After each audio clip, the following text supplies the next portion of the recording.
한국 현대사를 살아낸 이 땅의 아버지와 아들들의 비애로운 삶. 세상은 무섭고 달아날 수 없는 곳이었다. 김훈 장편소설 공터에서. 카페에서 즐기던 우유 거품이 살아있는 리얼 라떼. 이 라떼 진짜다. 카페보다 좋아지다. 루카스9 라떼. 한국인 모두를 파헤치다. 바쁘게 살고 뵙게 먹고 한국인을 잘 아는 마이녹실. 국내 최초 한국인 대상 임상 14개 대학병원에서 임상 실시. 한국인의 탈모에 강하다. 마이녹실. 여성용도 따로 있네. 현대약품. 혼자일 때도 오뚜기 피자, 함께일 때도 오뚜기 피자, 축하할 때도 오뚜기 피자. 완전 맛있어. 피자도 오뚜기로 즐기세요. 어느 것이 진한 홍삼일까? 물에 달인 홍삼과 참다한 홍삼입니다. 참다한이 진합니다. 통째로 갈아 넣다. 더 진한 홍삼 참다한. हम आपको सोचने की एक नई दिशा देते हैं. 천년이 가도 변하지 않을 사랑을 보여줘요. 왕비의 마지막 부탁에 황제는 모든 걸 바쳐 타지마할을 완성했지만 국고를 탕진한 나머지 비참한 최후를 맞이했다. 위대한 사랑은 희극일까 비극일까? 질문 여행으로 인도하다. Excellence in flight. Korean Air. What on earth are they fighting here? Every 60 years, 8 riders. We should leave. They need us here. This is the only war I've seen worth giving your life for.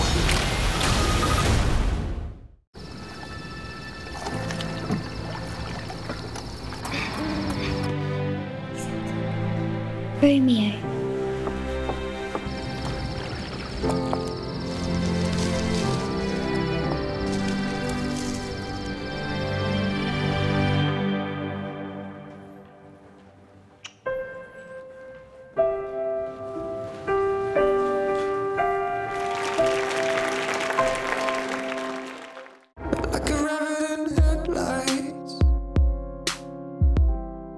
Stung by all your charm,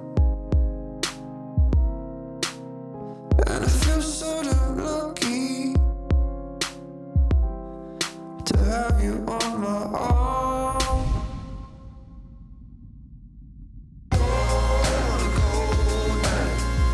흔들리지 않는 편안함. 시몬스. 삼성 이재용 부회장이 32일 만에 뇌물을 준 혐의로 다시 특검에 소환됐습니다. 모든 진실을 특검에서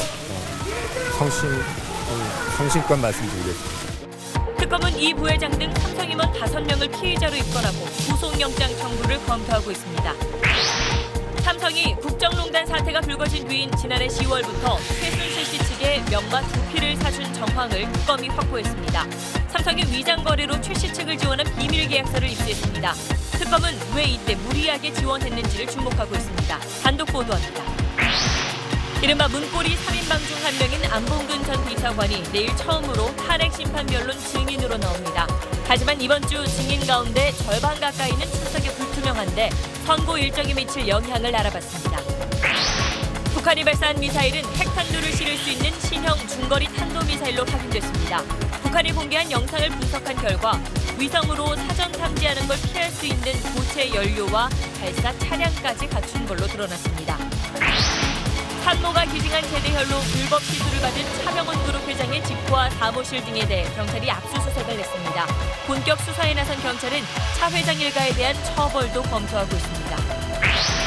오늘 새벽 대전에서 규모 1.9의 지진이 발생했습니다. 불안해진 시민의 신고 전화가 잇따랐습니다.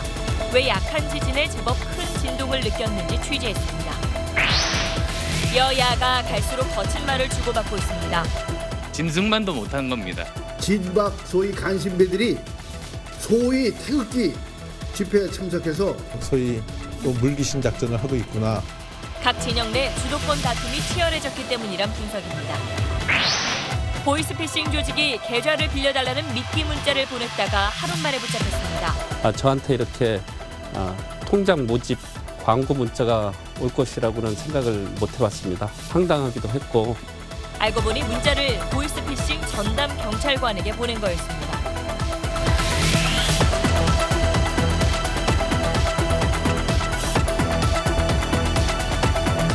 수소, 우주의 75%. 그 무한한 수소로 자동차를 달리게 하다. 현대자동차. 여러분 안녕하십니까. 구속영장이 기각된 지 24일 만에 이재용 삼성전자 부회장이 다시 특검에 출석했습니다. 특검은 법원이 영장을 기각하면서 내준 숙제 꾸러미를 얼마나 풀었을까요? 특검은 몇 가지 혐의를 새로 추가한 반면에 이 부회장은 지난번보다 강한 자신감을 내비쳤습니다. 조사는 아직도 진행되고 있습니다. 이한석 기자가 보도합니다. 이재용 삼성전자 부회장은 오전 9시 반 첫 번째 소환 때와 같은 시간에 특검의 모습을 드러냈습니다. 최순실 씨 측에 430억 원의 뇌물을 건넨 혐의와 관련해 구속영장이 기각된 지 24일 만입니다. 사과부터 했던 지난 소환 때와는 달리 이 부회장은 진실 규명에 무게를 뒀습니다. 모든 진실을 특검에서 성심껏 말씀드리겠습니다. 이 부회장과 함께 삼성전자 박상진 사장과 황성수 전무도 소환됐습니다. 이 부회장에 대해 특검이 수사할 내용은 1차 조사 때보다 부쩍 늘었습니다.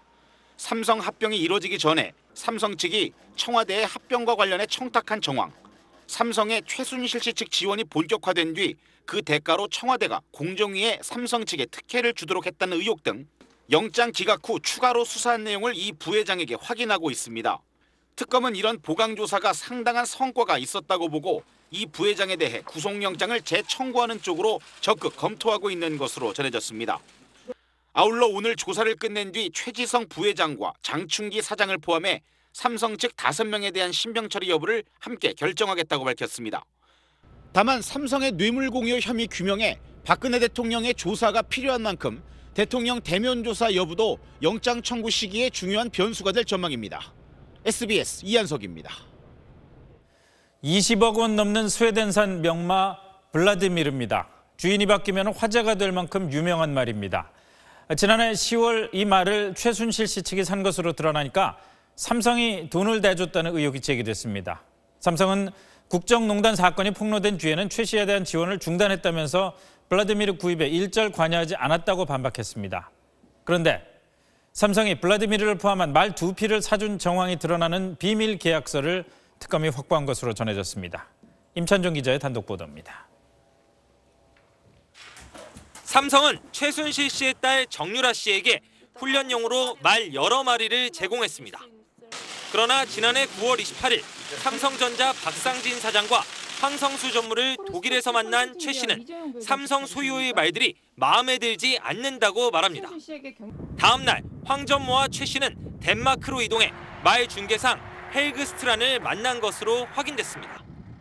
이 만남 직후 말 중개상 헬그스트란은 최 씨의 딸 정유라 씨가 타던 삼성 소유의 말 2필을 삼성으로부터 받았고 최 씨의 회사는 약간의 돈만 내고 블라디미르와 스타시아 등 명마 2필의 소유권을 헬그스트란으로부터 넘겨받습니다. 특검은 이 거래를 통해 삼성이 비밀리에 최 씨에게 말 2마리를 사준 것이라고 결론 내렸습니다. 말 중개상이 삼성 소유의 말을 샀기 때문에 대금을 삼성에 지급해야 하는데 삼성이 말값을 사실상 받지 않았다는 겁니다. 삼성이 말 중개상의 회사와 위장 컨설팅 계약을 한 뒤 용역 비용을 제공하는 방식으로 말값을 받지 않았다고 특검은 보고 있습니다. 결국 삼성은 말 2필을 말 중개상에게 넘겨주기만 하고 돈을 받지 않았고 말 중개상은 그 대신 약간의 돈만 받고 최 씨에게 명마 2필을 넘겨줬기 때문에 삼성이 최 씨에게 말을 사준 것이라고 특검은 판단했습니다. 특검은 최 씨에게 말을 넘겨주기 위해 삼성과 말 중개상이 말을 교환하기로 한 비밀 계약서도 확보한 것으로 알려졌습니다. 특검은 삼성이 단순히 돈을 뺏긴 피해자라면 국정농단 사건 폭로 이후에 이런 우회 지원을 할 이유가 없다며 뇌물 혐의를 뒷받침하는 정황이라고 보고 있습니다. 이에 대해 삼성은 국정농단 의혹이 불거진 후 추가 우회 지원을 한 바 없으며 블라디미르 구입에 일절 관여하지 않았다는 입장에 변화가 없다고 밝혔습니다. SBS 임찬종입니다. 네, 법조팀 정성엽 기자와 경제부 정호성 기자 나와 있습니다. 자, 먼저 정성엽 기자. 특검이 그동안 보강 수사를 얼마나 했습니까? 뭐 한 달 좀 못되게 했습니다. 특검은 네. 보강 수사를 통해서 적어도 두 가지 점에서는 진전이 있었다고 보고 있습니다. 네. 우선 삼성이 최순실 씨를 지원한 재작년 8월 이후에도 이재용 부회장의 그룹 지배권 강화를 위해서 청와대가 공정거래위원회 일까지 개입한 정황을 밝혔다는 겁니다. 네. 청와대가 뭐 때문에 그런 일을 했냐는 것이죠. 또 하나는 삼성은 부인하고 있습니다만은 이 삼성이 최순실 씨 국정농단 사건이 터진 이후에도 삼성이 정유라 씨에게 이제 고가의 말을 사줬다는 건데 네. 이건 이제 어디 삼성이 이제 피해자라고 주장하는 그런 모습과는 좀 대비된다는 얘기죠. 네. 특검은 이런 상황을 종합적으로 고려해 보면 삼성이 최순실 씨를 지원하고 청와대가 이 부회장의 뒤를 봐주는 이런 이 대가 관계에 대한 입증은 어느 정도 할 만큼 한 거 아니냐 이렇게 보고 있습니다. 뭐 그럼에도 불구하고 부족한 부분이 있다 이런 말들이 나오고 있는데 어떤 부분이 그런 겁니까? 지난번 구속영장이 기각된 이유 중에 부정한 청탁이 있었는지에 대한 다툼의 여지가 있다 이런 내용이 있거든요. 근데 네. 지금도 여전히 이재용 부회장이 대통령에게 직접 청탁을 했다는 것에 대한 입증이 좀 충분하지가 않다 이런 평가가 있습니다. 네. 또 삼성이 최순실 씨 모녀에게 이렇게 거액을 지원했는데 이걸 대통령이 알았느냐도 이제 핵심 쟁점 중에 하나였는데 뭐 이런 걸 조사하기 위해서라도 대통령 대면 조사가 필요한 부분 아니겠습니까? 그런데 지금 아시다시피 대통령 대면 조사는 오늘도 뭐 진행될 기미는 보이지 않고 있습니다. 그러니까 지금 계속 삼성 쪽에서 나온 정황들은 드러나는데 대통령과 이재용 부회장을 연결할 만한 고리, 소위 뇌물고리는 아직 찾지 못했을 가능성이 있다. 이런 생각으로 봐야 되나요? 그렇습니다. 이제 청탁, 부정한 청탁이 있었느냐 없었느냐에 대한 평가가 좀 상반되고 있는 것 같습니다. 알겠습니다. 잠시 뒤에 다시 얘기를 하기로 하고요. 정호성 기자, 네. 특검 지금 얘기한 것처럼 이런저런 준비를 했는데 네. 삼성 쪽은 어떻습니까? 일단 삼성은 일관됩니다. 국정농단 사태가 불거진 이후에 최 씨 모녀에 대한 추가 지원은 없었다. 네. 명마도 사주지 않았다. 이런 입장을 계속해서 견지하고 있습니다. 그러니까 삼성의 승계 작업과 승마 지원이 연결되지 않았다는 것은 법원에서 이미 확인됐다는 입장이 바로 삼성의 얘기입니다. 그래서 수사 초기만 해도 삼성은 사실 수사 중인 사안에 대해서 얘기하는 게 좀 적절치 않다면서 공식적인 어떤 대응을 좀 자제했었습니다. 네. 그런데 최근에는 적극적으로 어떤 입장 자료를 발표하면서 적극적으로 조목조목 이렇게 반박하는 모습을 보이고 있습니다. 뭐 그런 입장이 반영된 건지 모르겠습니다만 네. 우리가 보통 그 피의자나 참고인이 검찰이나 특검에 소환될 때 기자들 앞에서 어떤 얘기를 하나 어떤 표정을 짓느냐를 주목을 하잖아요. 네. 첫 번째 소환될 때하고 이번에 소환될 때 이재용 부회장의 태도가 좀 달랐던 것 같아요. 네, 그런 얘기가 좀 있습니다. 이재용 부회장이 오늘 특검에 출석하면서 한 말을 보면 좀 네. 미묘한 변화를 느낄 수가 있습니다. 그러니까 1차 소환 때는 죄송하다, 사과한다 이렇게 고개를 숙였는데 오늘은 담담하게 진실을 말하겠다 이렇게 밝히고 있습니다. 그러니까 사실관계를 규명하는 쪽에 좀 더 방점을 둬서 대응하겠다는 그런 입장 변화라는 해석이 나오고 있습니다. 자신감이 생겼다고 봐야 되는 건가요? 삼성의 입장이라는 게? 일단 순환 출자 의혹 관련해서는 당시에 어떤 로펌과의 어떤 검토 이런 공식적인 자료가 있기 때문에 네. 조금 더 자신감이 있다는 게 삼성의 입장이고요. 네. 그리고 불리한 여론이 좀 확산되기 전에 사전에 좀 차단하려는 그런 해석도 좀 할 수가 있고요. 그리고 삼성은 지금 법무팀을 중심으로 영장 청구 상황을 가정하고 지금 대비책 마련에 들어갔습니다. 이제는 더 이상 물러날 곳이 없다. 이런 절박한 그런 분위기가 읽히고 네. 있습니다. 알겠습니다.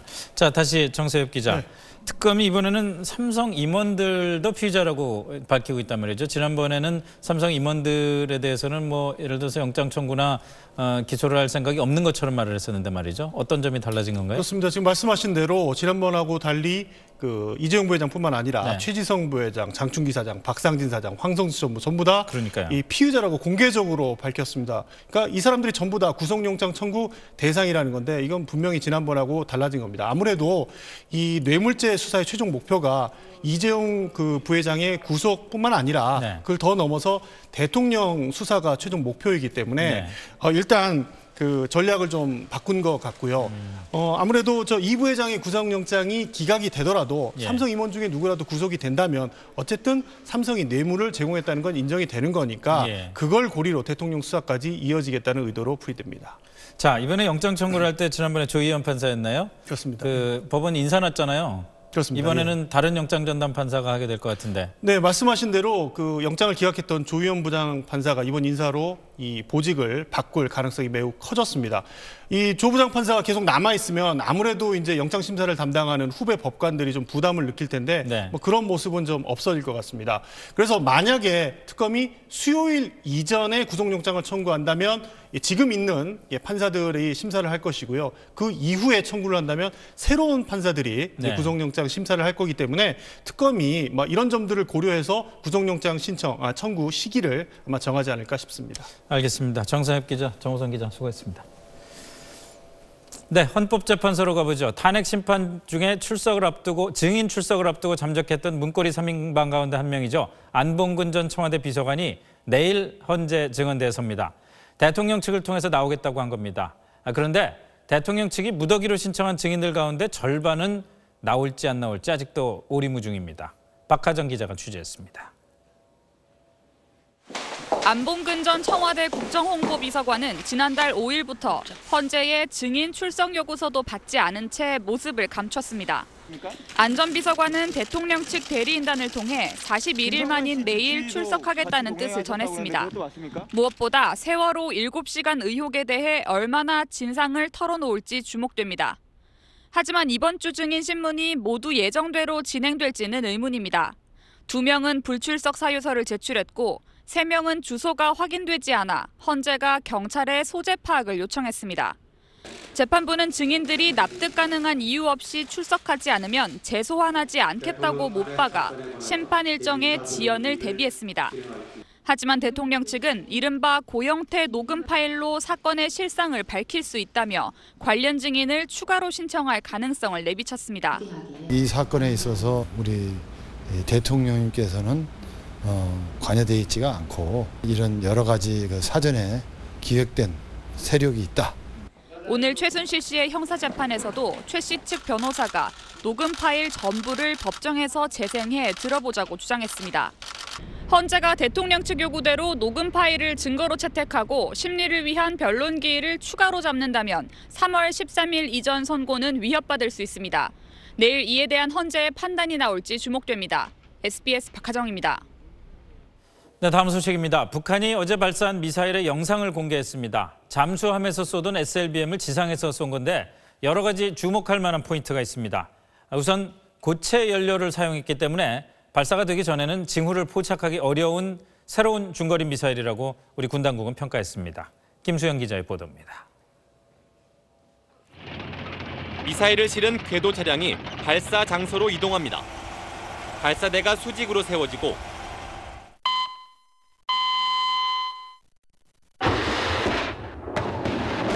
미사일이 공중에서 점화돼 하늘로 솟구칩니다. 북한의 평안북도 방현 부근에서 내륙을 가로질러 동해로 발사한 미사일 영상을 하루 만에 공개했습니다.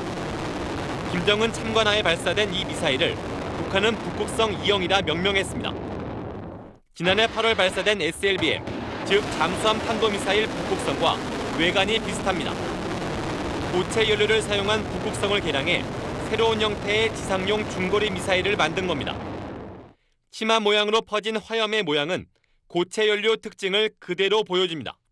지난해 8월 전략 잠수함 탄도탄 수중시험 발사에서 이룩한 성과에 토대하여 이 무기 체계를 사거리를 연장한 지상대 지상 탄도탄으로 개발할 때 대한 고체 연료를 사용할 경우 액체 연료와는 달리 연료 주입이 필요 없어 정찰 위성 등으로 사전 탐지가 어렵습니다.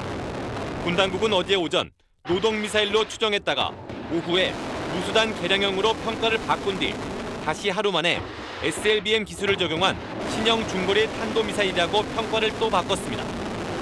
군의 대북 정보력에 문제가 있다는 지적이 나오고 있습니다. SBS 김수영입니다. 또 하나 눈에 띄는 점은 미사일이 발사된 이동식 발사 차량이 궤도형이란 겁니다. 그동안 북한 미사일은 모두 바퀴형 차량에 탑재됐었습니다. 탱크처럼 생긴 궤도형 차량에서 발사된 건 이번이 처음입니다. 이게 무슨 의미냐면은 이제는 미사일을 위성 감시를 피해서 산악지대 같은 데 올라가서도 쏠 수가 있다는 겁니다. 김흥수 기자가 분석했습니다. 2015년 북한 열병식 장면입니다. 스커드와 노동, 무수단에 이어 대륙간 탄도미사일 KN-14까지 북한 미사일은 하나같이 바퀴형 발사 차량에 실려 있습니다. 지난해까지 모든 시험 발사에서도 차량은 모두 바퀴형이었습니다. 그런데 이번엔 자체 제작했다는 궤도형 발사 차량을 처음 선보였습니다. 새로 설계 제작한 자행 발사 대차의 기동 및 운영 상태를 극악한 지상 환경 속에서 시험 완성하고 탱크 같은 궤도형 차량은 바퀴형 차량이 갈 수 없는 하천이나 험난한 산악지대 등을 마음대로 갈 수 있습니다. 고체 연료와 함께 궤도형 차량을 사용하는 것은 사전 탐지를 피해 은밀한 곳에서 언제든지 미사일을 발사할 수 있다는 뜻입니다. 야지와 악천후에서도 충분히 숨어서 발사가 가능한 궤도형 발사대를 활용함으로써 한미 당국이 이를 탐지하고 공격하기 어렵게 하기 위한 의도 있습니다. 북한은 미사일이 발사대에서 튕겨 올려진 뒤 공중에서 점화하는 콜드론치 기술도 선보였습니다. 잠수함 발사 탄도미사일 기술을 옮겨온 건데 점화 직후 폭발이나 발사 차량 훼손을 막으려는 것으로 이것도 진일보한 기술이라는 평가가 나옵니다. SBS 김웅수입니다.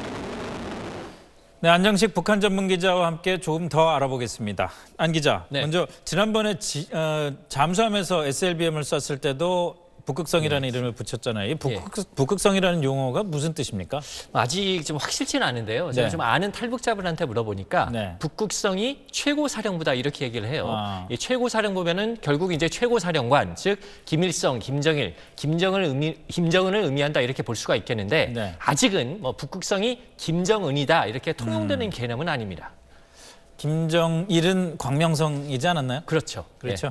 어쨌든 자, 북한이 고체 연료 로켓을 썼다 이번에. 이거는 아까 리포트에서도 보셨지만 굉장히 다른 의미를 갖는 거잖아요. 우리에게 위협이란 차원에서. 예, 그렇습니다. 이제 우리의 그 킬체인이라는 게 뭐냐면 북한이 미사일을 발사할 징후가 보이면 사전에 탐지해서 타격한다는 개념입니다. 그런데 이제 사전에 탐지하려면 시간이 필요하겠죠. 그러니까 이제 북한이 액체 로켓을 쓰면 연료를 집어넣는 시간이 있으니까 그때 탐지를 해서 타격할 수가 있습니다. 그런데 이제 고체 로켓을 쓰면은 연료 주입 시간이 없으니까 바로 발사가 되고 그러면 탐지가 어렵겠죠. 거기다가 앞서 보신 것처럼 발사 차량이 궤도형으로 바뀌어서 산속이든 어디든 숨어서 마음대로 발사할 수가 있기 때문에 우리군의 이 미사일 선제 타격 체계인 킬체인이 사실상 무력화되는 것 아니냐, 좀 이런 우려도 나오고 있는 상황입니다. 그 걱정인데 더군다나 이번 미사일은 물론 뭐 중거리 미사일이라고 합니다만은 중거리 미사일 발사 능력이 이렇게 향상이 됐다면 이게 대륙간 탄도탄 ICBM 기술에도 적용이 될 수 있는 것 아닌가요? 그렇긴 한데 아직은 뭐 ICBM 단계까지 갔다고 보기는 좀 어려운 것 같습니다. 북한이 어제 신형 고체 로켓을 선보이긴 했습니다만 좀 한계가 있습니다. 먼저 전문가 말을 좀 들어보시겠습니다.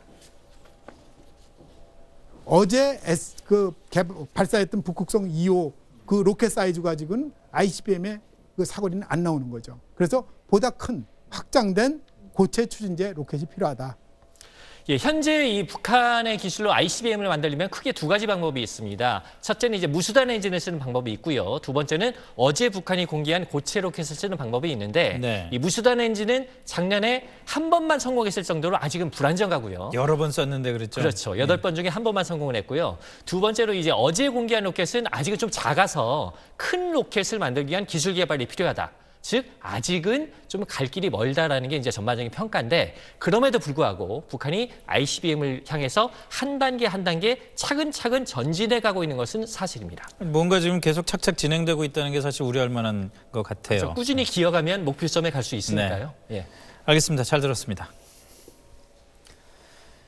이 북한의 미사일 도발을 처음 겪은 미 트럼프 행정부는 조만간 북한에 또 다른 신호를 보내겠다 이렇게 압박을 했습니다. 또 다른 신호가 뭘 뜻하는 건지 워싱턴 김우식 특파원이 취재했습니다.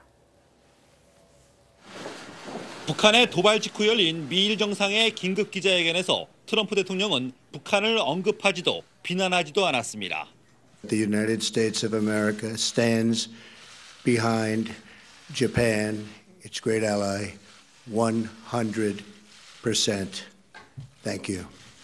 하지만 백악관은 두 사람이 어깨를 나란히 한 것만으로 강력한 메시지를 보낸 것이라고 의미를 부여했습니다. 이어 트럼프의 최측근 밀러 백악관 수석정책부문이 나섰습니다.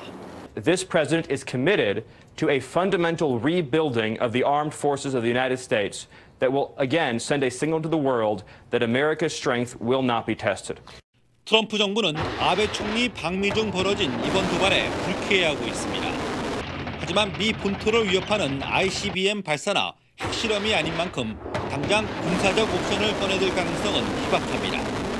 다만 북한의 돈줄을 재는 추가 금융 제재나 고강도 무력 시위에 나설 가능성은 충분합니다.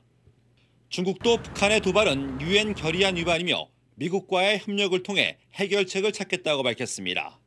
하지만 사드와는 별개의 문제로 봐야 한다며 분명한 선을 그었습니다. 이런 가운데 유엔 안보리가 내일 새벽 긴급회의를 열어 대응 방안을 논의할 예정이지만 실효성 있는 제재 방안을 내놓을 수 있을지는 미지수입니다. 워싱턴에서 SBS 김우식입니다. 오늘 새벽에 대전 도심에서 규모 1.9의 지진이 발생했습니다. 작은 지진이었는데도 온종일 온라인과 SNS를 뜨겁게 달궜습니다. 잠시 뒤에 이유를 설명해 드립니다.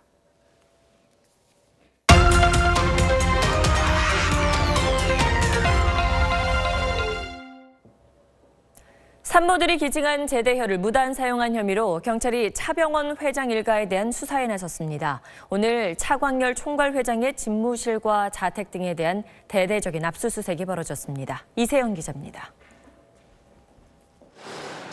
압수수색 대상은 분당 차병원과 판교차 바이오센터, 차광열 총괄 회장의 자택과 불법 주사를 놔준 제대열 은행장 강모 교수의 자택 등 모두 4곳입니다. 경찰은 오전 9시부터 수사관 30여 명을 보내 제대열 관련 문서와 컴퓨터 하드디스크, 휴대전화 등을 확보했습니다. 어떤 서류들 갖고 나오셨는지. 제대열 관련된 서류 받은 거. 강 교수는 지난 2015년 1월부터 연구 목적과 관계없이 차 회장 가족에게 9차례 제대열을 불법 시술한 혐의를 받고 있습니다. 경찰은 차광열 회장 일가가 제대열법을 위반한 혐의를 밝혀내는데 수사력을 모으고 있습니다. 회장 일가가 강 교수에게 편의나 대가를 제공하고 지속적으로 불법 시술을 받았을 가능성에 무게를 두고 수사하고 있습니다. 네, 이세영 기자. 제대열 불법 시술을 처음 보도했을 때만 해도 병원 회장 일가가 처벌을 받기는 쉽지 않을 거라고 했었는데 상황이 바뀐 겁니까? 네, 복지부는 처음엔 이 주사를 놔준 사람만 처벌이 가능하다고 판단했었는데요. 경찰이 법률 검토를 마친 결과 주사를 맞은 회장 일가도 처벌이 가능할 것으로 보입니다. 제대열 관련법에 따르면 누구든지 대가를 주고받을 것을 약속하고 제대열 시술을 교사하거나 알선 또는 방조하면 처벌받는다고 돼 있는데요. 경찰은 차 회장 일가가 주사를 놔준 교수에게 제대열 은행장이란 자리를 보장해주는 대가로 시술을 받은 것으로 보고 있습니다. 네. 그럼 이게 사실로 밝혀지면 회장 일가는 어떤 처벌을 받게 됩니까? 네, 사실로 밝혀지면 5년 이하의 징역이나 3천만 원 이하의 벌금을 물어야 합니다. 또 주사를 놔준 교수는 2년 이하의 징역 또는 1,000만 원 이하의 벌금을 물어야 하는 상황입니다. 네, 그렇군요. 잘 들었습니다. 운전하다 보면 역주행하기 쉬운 도로가 종종 있죠. 정부가 차로를 잘못 들어설 가능성이 큰 국도 60곳에 역주행 경보 장치를 설치하기로 했습니다. 이강 기자입니다. 어둠이 짙게 깔린 경기도 양평의 한 국도. 역주행하는 승용차가 순식간에 나타나고 피할 겨를도 없이 충돌합니다. 4차선 국도에 누가 역주행해서 오리라고는 상상도 할 수 없는 거잖아요. 쾅 하고. 그다음엔 기억이 안 나거든요. 부산 광안대교 위 역주행 차량을 피하려 급히 차선을 바꿔보지만 결국 충돌한 두 차량은 다리 난간까지 튕겨나갑니다. 역주행의 경우 마주하는 두 차의 가속력이 더해지기 때문에 충돌 시 대형 사고로 이어집니다. 역주행 사고 100건당 6.35명이 숨져 전체 교통사고 치사율의 3배에 육박할 정도입니다. 한 해 전국에서 일어나는 역주행 사고는 300여 건. 정부는 이를 줄이기 위해 사고가 잦은 국도 진출로 60곳에 역주행 경보 장치를 설치하기로 했습니다. 도로 바닥에 센서 2개가 설치돼 있어 차량이 역주행 센서를 먼저 밟으면 경보기가 작동하는 방식입니다. 시끄러운 경고음과 번쩍이는 표시판이 운전자에게 역주행임을 알려줍니다. 정부는 지난 1년여에 걸쳐 전국 11곳에서 이 장치를 시범 운영한 결과 역주행 사고가 한 건도 발생하지 않았다고 밝혔습니다. SBS 이강입니다. 내일은 여성이 좋아하는 남성에게 초콜릿을 선물한다는 밸런타인데이입니다. 그런데 시중에 파는 초콜릿을 보면 직장 상사나 동료, 친구에게 선물하라는 상품도 있습니다. 이른바 의리 초콜릿입니다. 지인에게도 초콜릿으로 성의 표시를 하자는 일본 상술에서 비롯된 상품인데 실제로 매일 얼굴 보는 남성 직장 상사와 동료를 챙겨야 하나 고민하는 여성들이 적지 않습니다.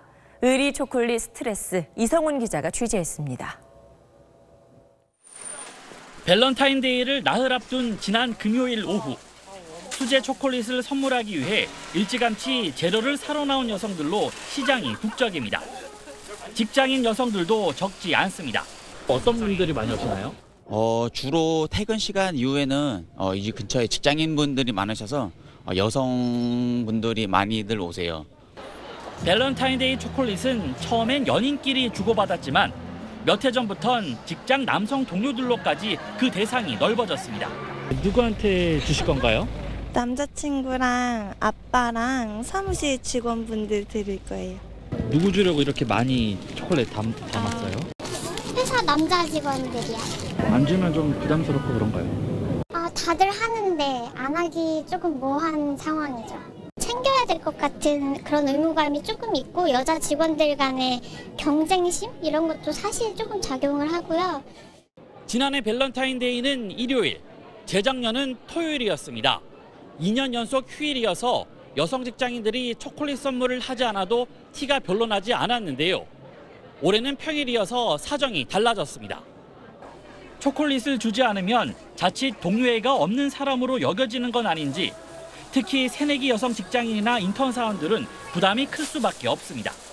발렌타인데이를 안 챙겼을 때 저를 좀 안 좋게 보실까 봐도 많이 걱정이 되고 좀 많은 분들을 챙겨야 되니까 금전적으로 좀 부담이 돼요. 의리 초콜릿이 처음 생긴 일본에서는 여직원들의 이런 부담을 없애기 위해 아예 초콜릿 금지령을 내린 회사가 늘고 있습니다. 의리란 명칭이 붙어 있지만 결국 직장 내 갑질의 한 사례일 수 있다는 겁니다. SBS 이성훈입니다. 전화 금융 사기, 즉 보이스피싱 범죄 조직원이 은행 계좌를 빌려주면 돈을 주겠다는 이른바 미끼 문자를 보냈다가 하루 만에 꼬리를 잡혔습니다. 문자를 받은 사람이 바로 경찰관이었는데 그것도 보이스피싱 범죄 전담 수사관이었습니다. 김관진 기자입니다. 서울 성북경찰서 소속 오청교 경위는 지난달 11일 장문의 문자 메시지를 한 통 받았습니다. 자신을 주류회사 세금팀으로 소개하며 세금을 감면받기 위해 다른 사람의 계좌가 필요한데 계좌를 빌려주면 월 200만 원을 주겠다는 내용이었습니다. 오 경위는 보이스피싱 범죄만 5년째 수사 중인 베테랑 수사관. 곧바로 해당 문자가 보이스피싱 조직이 대포 통장을 마련하기 위해 보낸 미끼라는 것을 알아채고 문자 속 번호로 전화를 걸었습니다. 한 개당은 200원이고 2개 이상이면 개당 250이세요. 제가 좀 어눌한 말투로 일용직으로 일한다고 하면서 생활하다 보니 돈이 급한 나머지 돈이 필요하다. 실제로 돈을 주느냐. 계좌를 빌려주겠다고 하자 보이스피싱 조직원 34살 김모 씨가 다음 날 퀵서비스를 가장해 오경위를 만나러 왔고 현장에서 검거됐습니다. 저한테 이렇게 통장 모집 광고 문자가 올 것이라고는 생각을 못 해봤습니다. 황당하기도 했고 좀 웃음을 짓기도 했습니다. 경찰은 월 100만 원에서 300만 원을 받는 조건으로 자신의 계좌를 보이스피싱 조직에게 넘긴 14명도 불구속 입건했습니다. SBS 김관진입니다. 오늘 새벽 대전 도심에서 규모 1.9의 지진이 발생했습니다. 작은 지진이었는데도 온종일 온라인과 SNS를 뜨겁게 달궜습니다. 왜 그랬을까요? 정구희 기자가 보도합니다. 오늘 새벽 3시 10분을 전후에 대전 지역 소방서엔 문의 전화가 잇따랐습니다. 여기 진열장이 흔들려 쿵 하더니만 3층이 흔들렸는데 혹시 지진 난 거 맞는 거예요? 대전 유성구에서 규모 1.9의 지진이 발생한 겁니다. 하지만 기상청은 재난 문자나 통보문을 내지 않았습니다. 규모 2.0 이상부터 통보문을, 3.0부터 재난 문자를 발송하기 때문입니다. 몸으론 지진을 느꼈는데 맞는지 확인할 길이 없어 불안했다는 의견이 온라인과 소셜미디어를 달궜습니다. 가스 폭발을 의심하거나 핵폐기물 보관시설의 안전 여부를 묻는 글도 올라왔습니다. 폭탄 터지는 거 뭐야 쿵 하면서 짜르륵 흔들리더라고요.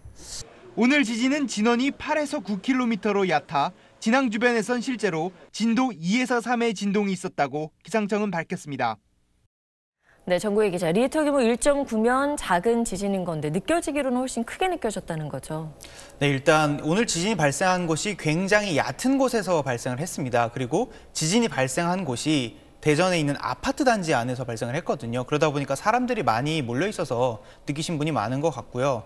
특히 또 이제 예전에 대지진 이후에 사람들이 지진이 안전지대가 아니라는 불안감이 많이 커지면서 네. 이렇게 사람들이 많이 느낀 것으로 보고 있습니다. 네, 경주 지진 말씀하신 거죠. 지금 기상청의 지진 통보 기준은 괜찮은 겁니까?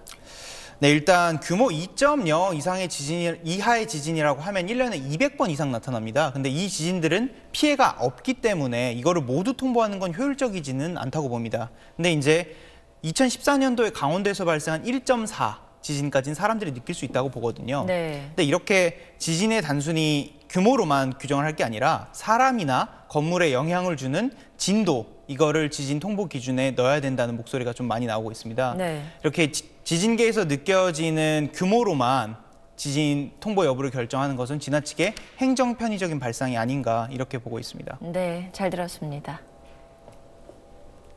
정치권 소식입니다. 대선 주자 지지율이 출렁거리면서 보수 진보 할 것 없이 말이 험해지고 있습니다. 짐승, 홍위병, 간신배 이런 표현들이 나왔습니다. 김정인 기자입니다. 호남을 찾은 안철수 국민의당 전 대표는 문재인 민주당 전 대표의 발언을 짐승에 빗대 격하게 비판했습니다.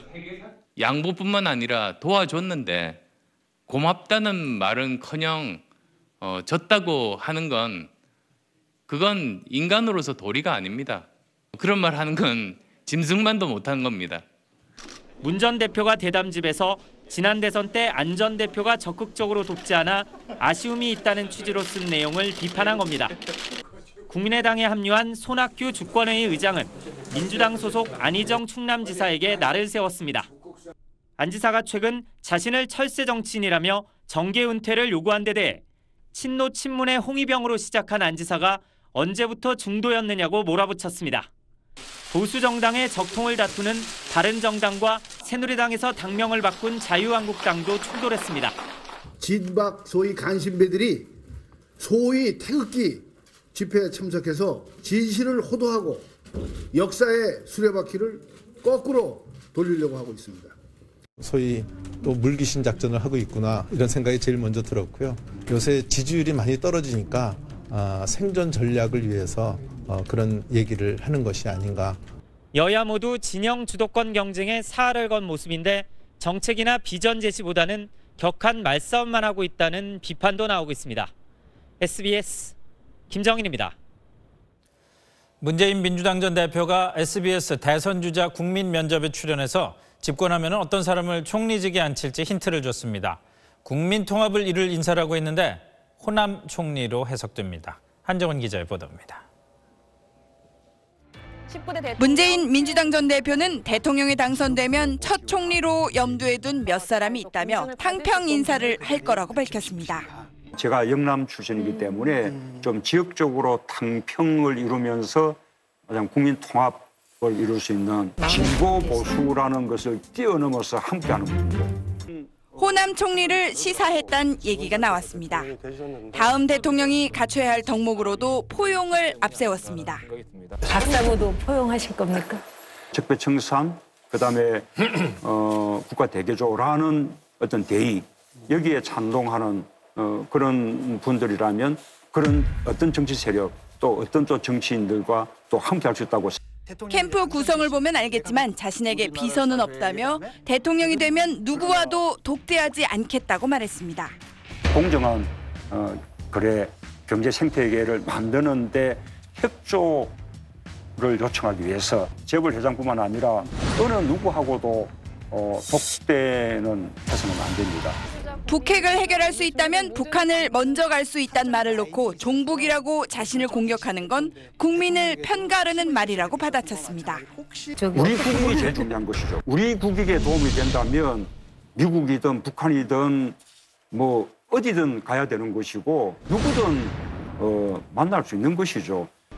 오늘 밤 방송되는 SBS 국민면접 두 번째 순서에는 안희정 충남지사가 출연합니다. SBS 한정원입니다. 10년 만에 정권 교체는 하고 싶은데 누구를 앞세워야 할지 야권의 전통적 지지 기반인 호남의 고민이 시작됐습니다. 그래도 문재인이냐, 뜨는 안희정이냐, 한 번 더 안철수냐. 현장의 목소리를 정유미 기자가 들어봤습니다. 네, 저는 야권의 심장부 광주에 나와 있습니다. 광주 민심의 풍향계로 알려진 이곳 양동시장에서부터 시민들의 생각을 들어보겠습니다. 문재인 전 대표에 대한 애증과 안희정 지사에 대한 관심이 상존합니다. 전라도에서 지지를 안 해주면 물러난다겠는데 물러나지도 않았지 않습니까? 거짓말하는 거 아닙니까? 문재인도 그저고 안희정인가? 그것도 말 잘하더만. 근데 더 두고 봐야지 이제. 강철수로 변신한 안철수 전 대표의 후한 점수를 주기도 합니다. 굉장히 소신 있는 사람 아닙니까? 거기에 우리는 전부 지지하기로 했어요. 젊은 층의 입에선 민주당 주자들의 이름이 많이 올랐습니다. 지금 마음으로서는 그래도 문재인 씨가 그래도 낫지 않을까 싶어가지고. 맹목적인 비판을 하는 것이 아니라 본인의 신념을 주장을 하고 그 부분에 대해서는 긍정적으로 보고 있습니다. 최근 여론조사에서 호남 민심은 문재인 대세론, 안희정 추격세, 안철수 정체로 요약할 수 있습니다. 하지만 선거 막판 전략적 선택을 하겠다는 유권자들도 적지 않습니다. 이제 앞으로 좀 더 지켜보고 이제 우리가 그때 가서 선택해야지. 지금은 빠르잖아. 문 전 대표는 확실한 정권 교체는 자신뿐이라고 설득해야, 안 지사는 높아진 관심을 실제 표로 바꿔야, 안 전 대표는 젊은 층의 지지율을 끌어올려야 각각 승산이 있어 보입니다. SBS 정유미입니다. 그런가 하면 바른정당은 창당한 지 20일이 됐는데 아직도 활로를 찾지 못하고 있습니다. 급기야 탄핵안이 기각되면 소속 의원 전원이 의원직을 내놓겠다는 결의까지 했습니다. 정치부 김현우 기자 나와 있습니다. 자, 김 기자, 어제 일요일인데 밤늦게까지 막 대책회의를 하고 그랬다고 그러더라고요. 결국 초강경 카드 하나를 꺼내든 셈이군요. 네, 밤 11시까지 7시간 동안 도시락 먹으면서 마라톤 회의를 했는데 내놓은 결론이 방금 말씀하신 대로 탄핵을 주도한 정당인 만큼 거기에 책임지고 탄핵 기각되면 32명 전원 사퇴하기로 결의를 했습니다. 네. 반대로 탄핵안이 인용되면 새누리당, 그러니까 이제 자유한국당으로 바뀌었죠. 그렇죠. 한국당도 거기에 책임지고 모두 사퇴하라고 주장했습니다. 같은 보수 진영 안에 있는 이제 한국당한테 한판 붙어보자, 좀 강수를 꺼내든 거라고 볼 수 있죠. 밖에서 봐도 뭐 당 지지율이나 뭐 주자 지지율이나 여러 가지 면에서 좀 당이 다급하긴 다급한 것 같아요. 네, 지금 당 지지도에도 나타나는데 한번 화면 보시면서 말씀을 드리겠습니다. 최근 한 달 사이에 바른정당 지지도가 반토막이 났습니다. 한국당에도 많이 뒤처졌고 비교섭 단체인 정의당한테도 오차범위 아니지만 뒤졌습니다. 결국 전통 보수층과 중도 보수층 어느 쪽도 잡지 못했다는 분석이 나오는데 아무래도 좀 뚜렷한 지역적 기반이 없고 당 정체성이 모호했기 때문이다, 이런 분석이 나옵니다. 여기에다가 믿었던 반기문 전 총장 영입이 무산된 상황에서 그렇죠. 유승민, 남경필 이 두 대선 주자 역시 요즘 좀 부진을 면치 못하다 보니까 결국 대선 불출마를 선언했던 김무성 전 대표까지 다시 나와야 하는 거 아니냐, 이런 목소리까지 나오는 겁니다. 그래서 김무성 전 대표는 나올 것 같습니까? 지금 고민을 계속 하고 있는 것 같습니다. 알겠습니다. 자, 어쨌든 지금 상황에서 보면은 당장 뭘 할 수 있는 그런 국면이 아닌 것 같아요. 뭐 예를 들어서 탄핵이 인용되거나 기각될 때까지 기다리거나 이럴 수밖에 없는 것 같은데 언제까지 기다려야 된다고 보고 있나요? 바른정당 역시 그 탄핵 심판이 나오는 시점을 하나의 변곡점으로 삼으려는 계획인 것 같습니다. 일단 탄핵안이 인용이 돼서 그렇게 좀 상황이 정리가 되면 한국당 쪽에 갔던 이제 보수층이 아무래도 좀 더 이쪽으로 기울 수 있고 또 야당의 불안감을 느끼는 중도층도 한꺼번에 껴안을 수 있다, 이런 계산을 하고 있습니다. 또 그 시기에 맞춰서 한국당에서 탈당하는 의원도 좀 있지 않을까, 이런 기대를 하고 있는데요. 그래서 당분간은 좀 한국당하고 각을 세우는 좀 강경한 차별화 전략을 구사하지 않을까, 이렇게 전망됩니다. 그때까지면 민주당 같은 경우에 거의 후보가 확정되는 단계까지 갈 텐데 다급하긴 다급하겠습니다. 돌파구를 찾아야 하니까요. 잘 들었습니다. 교육부가 등록금 올리는 대학에는 정부 지원금을 주지 않기로 하면서 울며 겨자 먹기로 등록금을 동결하는 학교들이 많이 있습니다. 그 결과가 어떻게 나타나고 있는지 대표적인 명문 사립대 두 곳을 노유진 기자가 취재했습니다. 이공계열인 이 학생은 낡은 장비 탓에 실험할 때마다 애를 먹는다고 하소연합니다. 기계가 너무 노후돼서 실험 데이터가 제대로 안 잡힐 정도이고, 레포트를 쓰는데 그 오차의 원인에 기계가 노후되었다라고 쓸 때도 있고. 파손된 장비들은 학생들의 안전까지 위협합니다. 유리가 깨져 있는 경우는 사실 안전이랑 너무 관련된 문제인데 이 대학의 재정 지출 현황을 뽑아봤습니다. 지난 2011년 등록금이 동결된 이후 기계 구입비와 실험 실습비 등 교육 여건과 직결된 지출이 34%나 줄어들었습니다. 반면 홍보비와 행사비, 업무 추진비 같은 소모성 경비는 오히려 20억 원이나 늘었습니다. 고려대도 소모성 경비는 2배 가까이 늘었지만 교육 여건 개선을 위한 지출이 17%나 감소했습니다. 두 학교 모두 등록금이 동결돼 예산이 부족한 데다 개교기념 행사까지 겹쳐서 경비가 늘어났다고 해명합니다. 5년간의 경향을 좀 살펴봤는데요. 그간의 교육 여건과 관련된 지출이 약 20%가량 줄었습니다. 교육당국이 등록금 억제에만 신경 쓰는 사이 대학 교육의 질 저하가 심각한 지경에 이르렀다는 지적입니다. SBS 노유진입니다. 트럼프 행정부가 지난주 미국 전역에서 불법 체류자 기습 단속을 벌여 수백 명을 체포하고 일부는 추방했습니다. 이민 규제 조치가 추가로 나올 것으로 알려지면서 미국 내 한인 사회도 술렁이고 있습니다. 박병일 특파원이 보도합니다. 미국 거주 한인들이 이용하는 온라인 게시판입니다. 영주권자인데 한국에 다녀와도 되느냐는 질문부터 어느 80대 한인 영주권자가 공항에 억류됐다는 소문까지 올라 있습니다. 뭐 진짜 중요한 일이 아니라면은 나가는 걸 좀 삼가하겠죠. 웬만하면. 합법적인 비자로 체류하던 아랍계 학생들은 물론 영주권자들마저 입국길이 막히면서 한인 사회가 동요하는 겁니다. 이제 시민권 신청을 많이 하러 찾아오세요. 무슬림 나라에서 와도 영주권자들이 그 영주권 뺏기고 그런 사건이 있기 때문에 어릴 때 부모 따라 미국에 건너와 어쩔 수 없이 불법 체류 신세가 된 한인 대학생들도 오바마 행정부 때 시행된 추방 유예 조치가 언제 취소될지 몰라 전전긍긍입니다. 추방될 수 있는 사람들 중 하나지 않을까라는 걱정이 좀 많아요. 저한테 돌아간다고 해서도 여유가 있는 상황도 아니고 답답하죠. 한인 사업체들도 비상입니다. 히스패닉 불법 체류자 추방으로 노동자 수급에 차질이 생기면 줄도산 사태까지 우려된다는 겁니다. 강제 추방이나 모든 게 이러냐 그러면은 이쪽 모든 경제는 의료 쪽에서는 거의 스탑된다고 봐야죠. 그럼 저희로서 당장 문을 닫아야 되는 현상이 나오는 거죠. 인력이 더 이상 공급이 안 된다 그러면. 트럼프 정부의 반이민 정책 파장이 어디로 향할지 모른다는 불확실성이 한인 사회의 불안감을 더 키우고 있습니다. 로스앤젤레스에서 SBS 박병일입니다.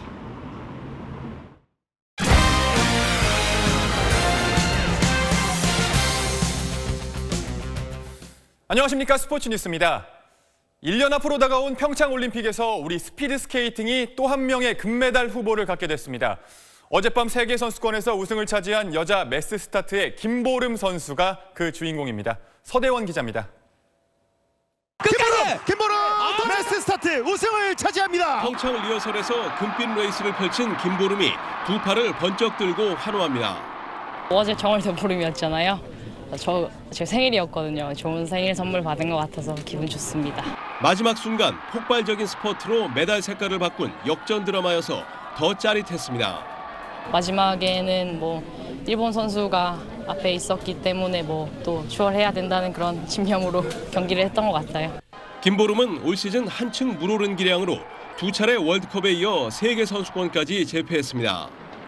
장거리 전문인데도 국내 대회 500m에 출전하는 등 단거리 훈련을 병행하며 스피드를 키운 게 효과를 받고 강릉 올림픽 경기장의 가파른 곡선주로 해서 쇼트트랙 출신 김보름의 코너웍은 더욱 빛을 발했습니다. 김보름은 이번에 3000m 6위, 팀 추월 5위에 오르는 등 다른 종목에서도 메달권에 근접했습니다. 대회가 끝난 뒤 김보름은 SNS를 통해 평창을 향해 쉼없이 전진하겠다는 의지를 밝혔습니다. 남은 1년 동안 더 다부지게 준비를 한다면 평창올림픽에서도 좋은 모습 보여드릴 수 있을 것 같아요. 김보름은 오는 19일 개막하는 삿포로 동계아시안게임에서 또 한 번 힘찬 질주를 펼칩니다. 한편 팀 추월 도중 불의의 부상으로 매스스타트 출전이 무산됐던 이승훈은 아시안게임에는 출전하기로 했습니다. SBS 서대원입니다. 쇼트트랙 월드컵에서는 우리나라의 김예진, 임용진 선수가 나란히 금빛 질주를 펼쳤습니다. 여자부 김예진은 우리의 취약 종목인 500m에서 우승을 차지했습니다. 줄곧 선두를 지킨 끝에 이탈리아의 강자 아리안나 폰타나를 제치고 가장 먼저 골인했습니다.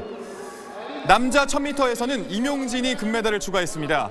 우리나라는 심석희와 최민정 등 주축 선수들이 동계 아시안게임 준비로 불참했지만 이번 대회에서 금메달 5개를 따내며 세계 최강의 자존심을 지켰습니다. 우리 아이스하키 대표팀이 최근 일본과 덴마크를 꺾으며 확 달라진 모습을 보여줬습니다. 아시안게임 첫 금메달과 평창올림픽 첫 승이 정말 가시권에 들어왔습니다. 김영렬 기자입니다.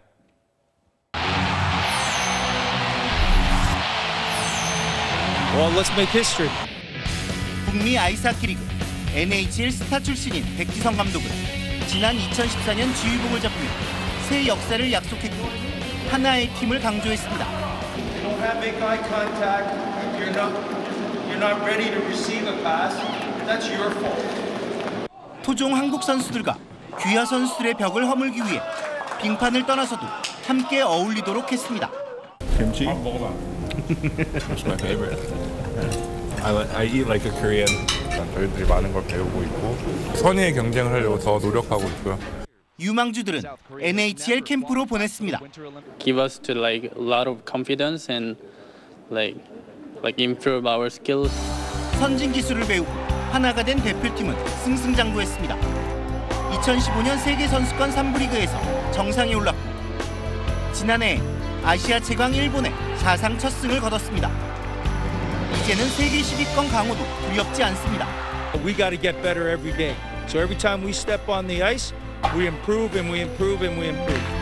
남은 목표는 삿포로 아시안게임 금메달과 평창올림픽 첫 승. 아이스하키 대표팀의 신화는 현재 진행형입니다. SBS 김영렬입니다.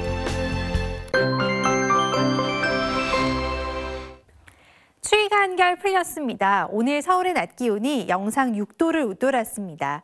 내일도 큰 추위는 없겠고요. 주 후반까지 기온은 점점 더 올라서 목요일에는 서울의 낮 기온이 10도까지 오르겠습니다. 아직도 내륙 곳곳으로는 눈과 비가 이어지고 있는데요. 밤사이에는 그치겠습니다. 이렇게 한 차례 눈과 비가 내렸지만 내일 새벽까지는 호남과 제주도, 오전까지는 경기 북부와 영서, 충북 지역의 대기질이 나쁨 수준을 보이겠습니다. 내일 전국이 대체로 맑겠고 영동과 경북 동해안 지역은 아침까지 눈이 조금 더 내리겠습니다. 서울의 아침 기온은 영하 5도, 한낮 기온은 5도까지 오르겠습니다. 수도권과 동해안 지역은 내일도 메마른 날씨가 이어지겠습니다. 이번 주는 일교차가 큰 만큼 옷차림에 신경을 쓰셔야겠습니다. 주 후반에는 또 한 차례 비가 올 것으로 보입니다. 날씨였습니다. 최근 며칠 사이에 저희 SBS 취재진을 비롯한 일부 언론사 기자들이 태극기 집회 참가자들에게 폭행을 당했습니다. 멱살을 잡히고 옷이 찢기고 태극기 봉으로 머리를 맞은 경우도 있습니다.